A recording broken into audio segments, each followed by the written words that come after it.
Padahal dalam sebuah tafsir dijelaskan bahwasanya iblis itu min aktsaril malaikata ilman wa amala. Dijelaskan bahwasanya iblis ini adalah golongan daripada malaikat yang banyak ilmu dan amalnya. Iblis ini ibadahnya 40.000 tahun. Sujudnya 40.000 tahun.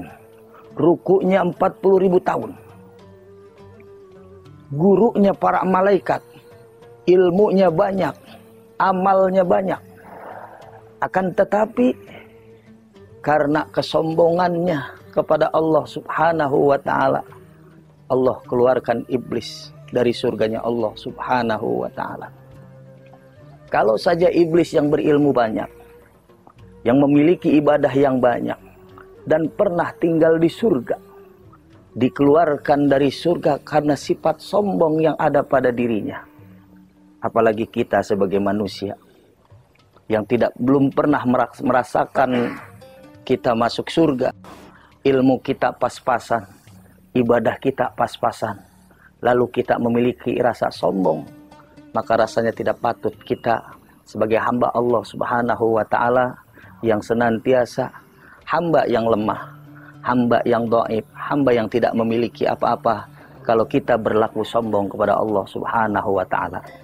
Para pemirsa TV One yang berbahagia, tentunya ini pelajaran buat kita. Sehebat apapun kita, setinggi apapun ilmu yang kita miliki, ketika kita tidak memiliki akhlak kepada Allah Subhanahu wa ta'ala, tidak menuntut kemungkinan Allah akan hinakan kita. Ma'asyiral muslimin rahimakumullah. Rasulullah sallallahu alaihi wasallam diutus oleh Allah untuk menyempurnakan akhlak. Oleh karena itu akhlak sangatlah penting bagi setiap kita memiliki akhlak yang mulia. Akhlak kepada Allah, akhlak kepada sesama kita, akhlak kepada seluruh makhluk ciptaan Allah Subhanahu wa ta'ala. Setelah Allah Subhanahu wa ta'ala usirlah iblis dari surga. Lalu kemudian Allah perintahkan Adam untuk menempati di surganya Allah Subhanahu wa ta'ala. Lalu Nabi Adam diperintahkan oleh Allah agar senantiasa menikmati segala fasilitas yang ada di surga. Mau ngapa-ngapain boleh.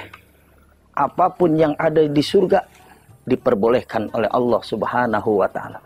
Hanya satu pinta Allah, wala taqraba hadhihi syajarah. Janganlah engkau sekali-kali wahai Adam mendekati ini pohon. Fatakuna minadh dhalimin. Apalagi engkau memakan buah yang ada di pohon ini, maka engkau termasuk orang yang berbuat zalim, yang berbuat aniaya. Setelah Nabi Adam tinggal di surga dengan segala kemewahannya, kenikmatan yang ada di surga, ternyata Nabi Adam alaihissalam beliau merasa kesepian, merasa jenuh tinggal di surga karena sendirian. Di surga yang begitu dengan fasilitas yang luar biasa, sendiri Nabi Adam nggak betah. Bagaimana kita yang tinggal di dunia ini, di Indonesia, tinggal sendiri pun tidak akan betah. Ketika melihat hal demikian, Allah Subhanahu wa ta'ala merespon bahwasanya perlu ada pendamping. Oleh karena itu Allah Subhanahu wa ta'ala menarik daripada tulang rusuk Nabi Adam di saat Nabi Adam sedang tertidur di dalam surga.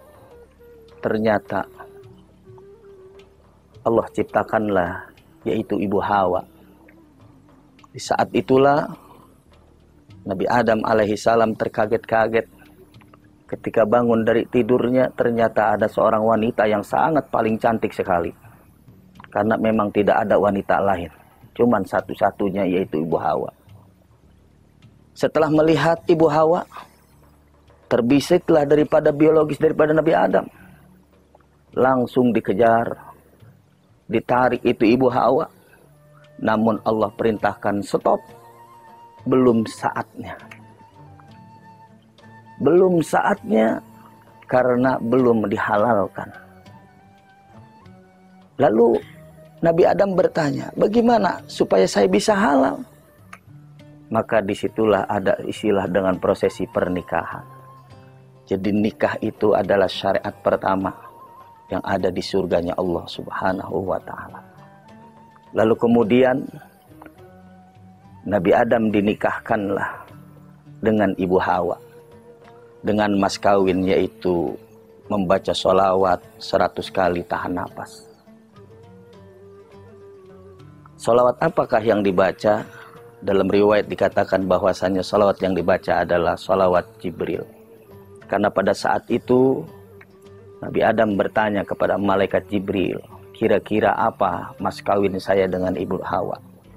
Seraya demikian, hendaknya membaca salawat kepada Nabi Muhammad SAW.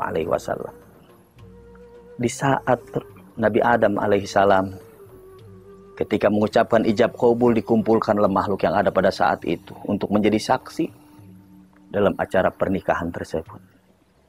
Maka Allah Subhanahu wa ta'ala menikahkan daripada Nabi Adam dan Ibu Hawa dengan mas kawin membaca sholawat 100 kali tahan napas.